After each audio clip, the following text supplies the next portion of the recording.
Oi pessoal, tudo bem com vocês? Meu nome é Juliana Fiorese, sejam todos bem-vindos ao meu canal e o vídeo de hoje é mais um diário de leitura do livro Os Miseráveis para o projeto de leitura conjunta que eu tenho feito aqui no canal.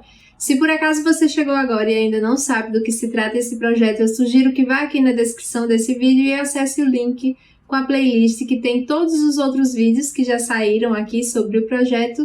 E o primeiro vídeo, inclusive, é explicando como tudo tem funcionado por aqui. Então, se você ainda não faz parte, sinta-se convidado a entrar nessa leitura também.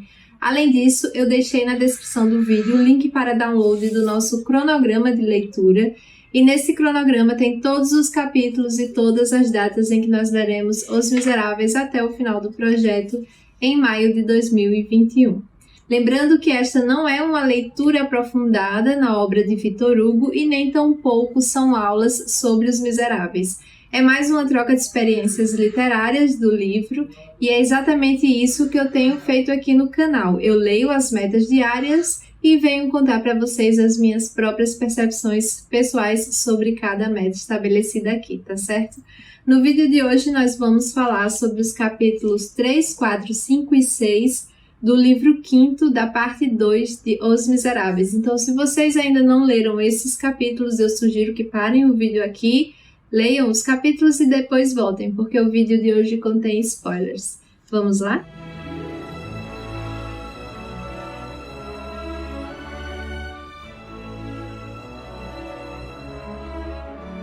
Aqui no capítulo 3, que se chama Ver a Planta de Paris de 1727, a gente vai continuar conhecendo como foi aquela fuga de Jean Valjean e Cosette. Então, eles estavam fugindo, como a gente já viu nos capítulos anteriores, de Javert e seus homens.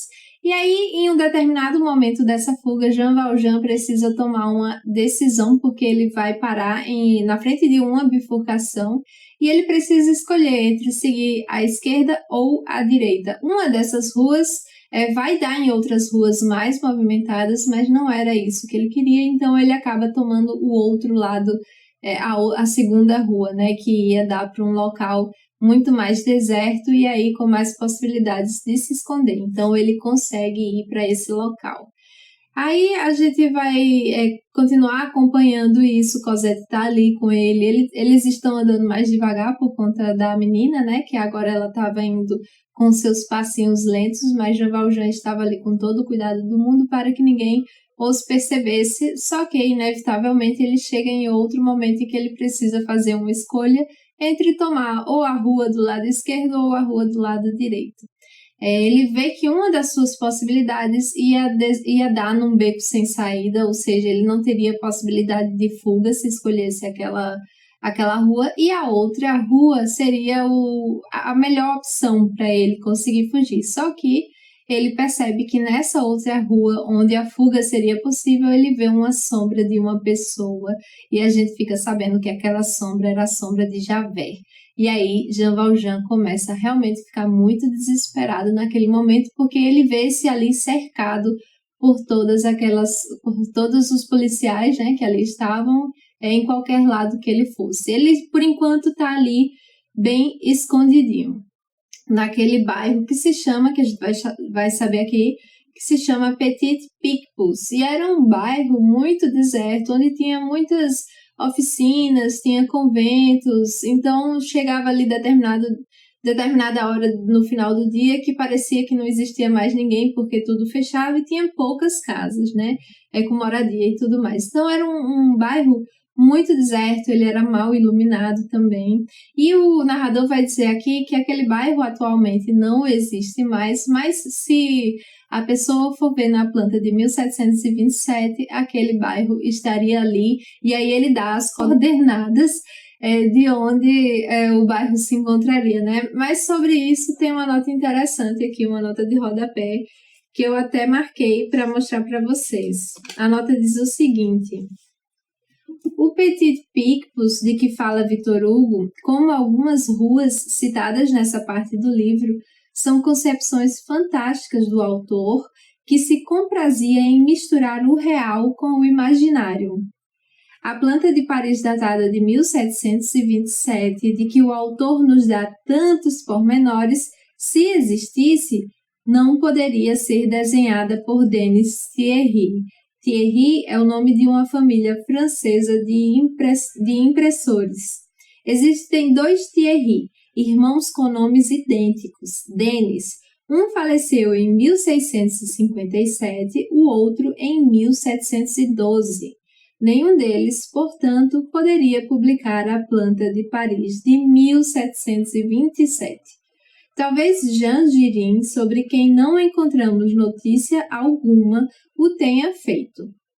Em todo caso, depois de um século, época em que se passa a história de Jean Valjean, é de se presumir que A Planta de 1727 estivesse realmente um tanto mudada. Ele vai dizer aqui, então, né, que mesmo que o autor tenha nos dado tantos pormenores ali sobre esse mapa de Paris de 1727, talvez não fosse verdade, né? Não teria como estar ali.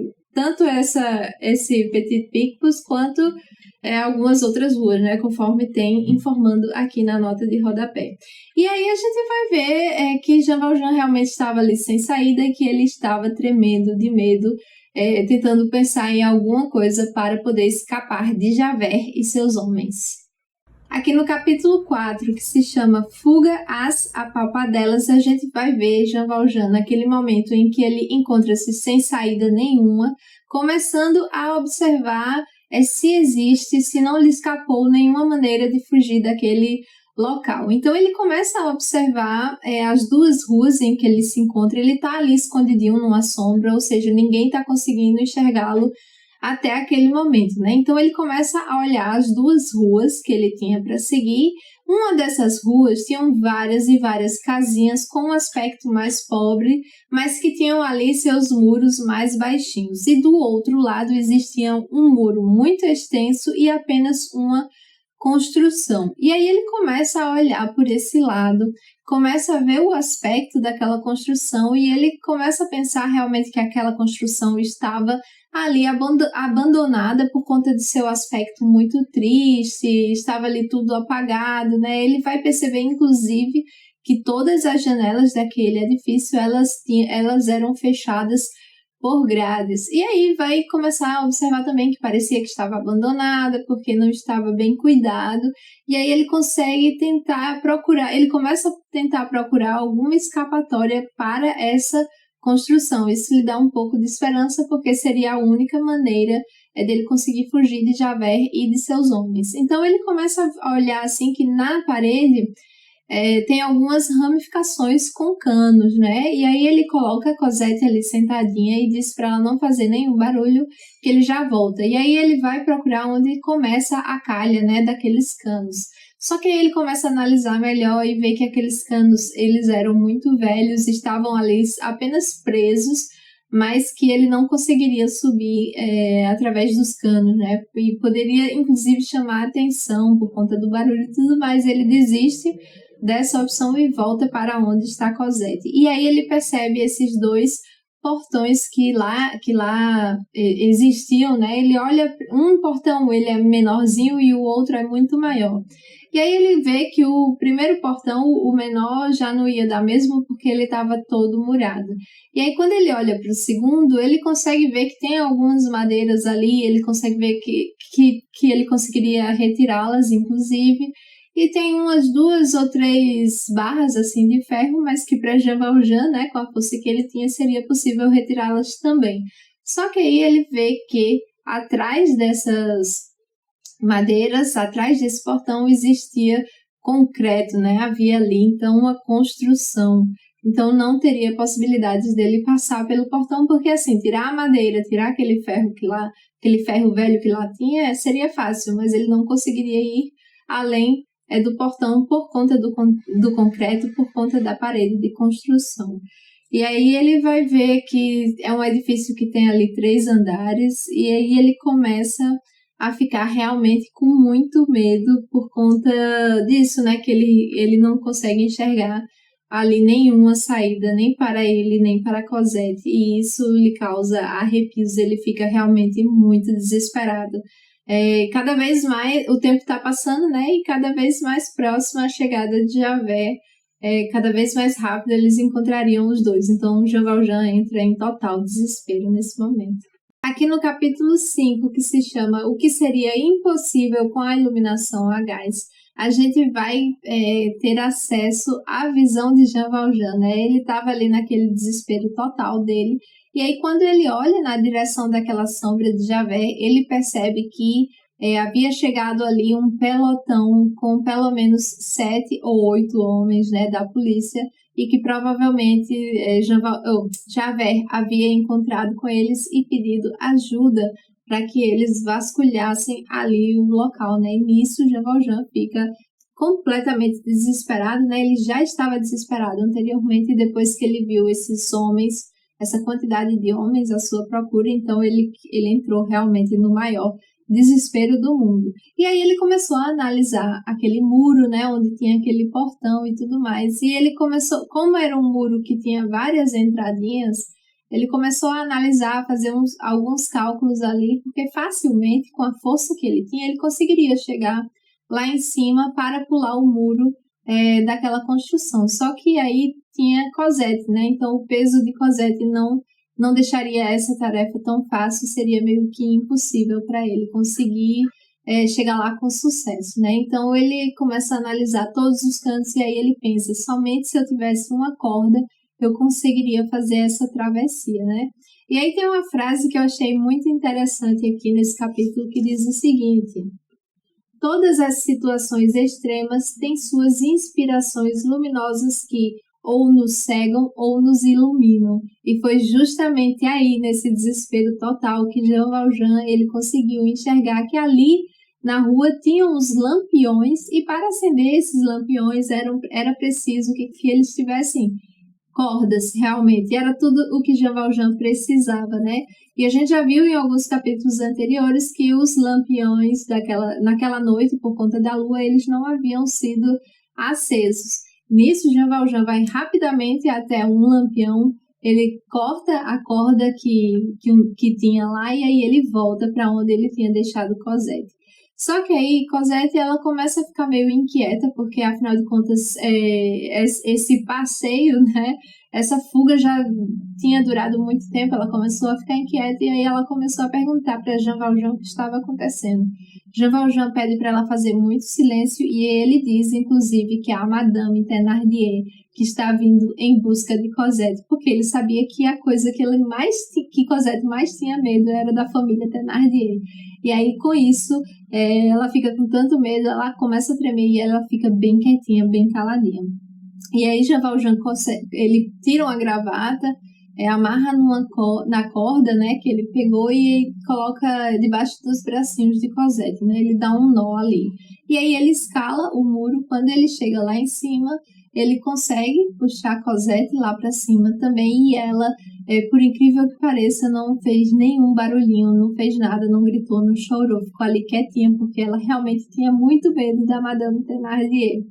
E aí, quando Jean Valjean chega e lá em cima do muro, né, quando ele consegue trazer Cosette também lá para cima do muro, ele vê que, por sorte, era realmente uma construção que tinha ali por trás daquele portão, e essa construção tinha um telhado que ia descendo e que ia ser mais fácil de pular do telhado para o piso, né, para o chão. Porque, inclusive, vai dizer aqui que a altura, quando ele chega no muro, a altura que tem para dentro do terreno é muito maior do que a altura da rua para o muro. Então, se não fosse aquele telhado ali, daquele barracão, seria impossível também para eles descerem depois. Mas aí eles conseguem chegar lá em silêncio e eles realmente ficam em segurança. As mãozinhas de Cosette vão estar um pouco feridas ali, mas deu tudo certo e os dois conseguiram chegar lá. Quando eles descem ali no chão, dentro do terreno, eles começam a escutar as vozes daqueles homens, né? E inclusive a voz de Javert mandando todos aqueles homens procurarem o homem que ali estava, porque ele tinha certeza que ele estava por perto e que dali não tinha escapatória nenhuma. Então eles começam a gritar, Javert começa a gritar lá com esses homens e Jean Valjean começa a escutar toda essa gritaria, mas agora ele já está em total segurança. Aqui no capítulo 6, que se chama Começo de um Enigma, a gente vai começar a perceber como era aquela construção que estava dentro daquele terreno em que eles entraram, né? Então, Jean Valjean começa a analisar o entorno. E aí ele vai ver que ali era um grande jardim, né? Um longo jardim, mas que era muito triste, muito solitário, não tinha barulho nenhum. E além de todo esse jardim, tinha, como a gente já sabe, aquele barracão ali do lado dele, tinha um pouco de lenha também. E aí ele vai começar a falar que parecia que aquela construção estava em ruínas, porque não se notava nada de vida por ali, porque algumas partes estavam realmente quebradas ali daquela construção. Vai enfatizar aqui o uso de grades em todas as janelas, que não tinha luz saindo de nenhuma delas, que no último andar, lá em alguns locais, tinham umas pequenas guaritas, e ele vai dizer que aquilo parecia mesmo, era como uma prisão. Então ele vai fazer essa comparação e realmente vai dizer aqui que era um local muito, muito triste, muito selvagem e muito solitário, né? E aí Jean Valjean e Cosette entram nesse barracão, e aí aquela gritaria que estava lá fora, né, de Javert e seus homens, ela meio que aumentou um pouco, mas logo em seguida ela foi diminuindo cada vez mais, até não escutar nenhum barulho. Nesse momento, eles começam a escutar um outro som que surgia ali, que saía de dentro daquela construção que eles pensavam que estava abandonada, né? Eles começam a escutar muitas, muitas mulheres cantando. E essa situação é tão inesperada, mas é como se fosse assim uma mensagem divina, que tanto Jean Valjean quanto Cosette, eles simplesmente se ajoelham sem saber o que estava acontecendo. E tem uma frase interessante que vai falar aqui sobre esse momento, exatamente. Vai dizer o seguinte: no momento em que a algazarra dos demônios se afastava, dir-se-ia que um coro de anjos se aproximava, invisível. E aí, nesse momento, eles se ajoelham sem saber o que estava acontecendo, mas como se fosse um agradecimento, porque alguma coisa divina estava acontecendo ali. E aí eles ficam naquele momento de êxtase que Jean Valjean não sabe quanto tempo eles ficaram ali escutando aquela cantoria, né, e naquela posição mesmo, ajoelhados, diante daquele mistério que estava acontecendo. Mas Jean Valjean estava muito grato. E aí, depois de um tempo, a cantoria acabou e o silêncio profundo voltou a reinar ali naquele local. É isso, pessoal. Eu espero que tenham gostado do vídeo de hoje. Que deixem um like nesse vídeo, afinal de contas isso me ajuda demais. E se você ainda não é inscrito no canal, por favor, inscreva-se e ative o sininho, assim você será notificado toda vez que eu trouxer novidades ou toda vez que eu postar vídeos novos aqui no canal, tá bom? Gostaria de lembrar a todos vocês que os marcadores com ilustrações dos Miseráveis que eu fiz já estão disponíveis na minha lojinha online. Eu deixei o link aqui na descrição desse vídeo. São 8 opções de ilustrações diferentes de Os Miseráveis para acompanharem a leitura de vocês, e de quebra vocês ainda apoiam o meu trabalho. Outra maneira de apoiar o meu trabalho é assinando o meu clube de papelaria e organização digital lá no Apoia-se. Eu deixei o link aqui também. Por fim, gostaria de lembrar a todos vocês que, caso vocês queiram comprar algum livro na Amazon, peço que usem o meu link comissionado que eu deixei aqui na descrição desse vídeo, porque toda vez que vocês compram através dele, a Amazon me transfere uma pequena comissão e isso não tem custo adicional nenhum para vocês. É isso, pessoal. Conto com a presença de vocês no próximo diário de leitura dos Miseráveis. Me contem aqui nos comentários o que é que vocês estão achando dessa parte, dessa fuga de Jean Valjean e de Cosette. Vou adorar ler a opinião de vocês. É isso, pessoal. Um beijo. Tchau, tchau. Até o próximo vídeo.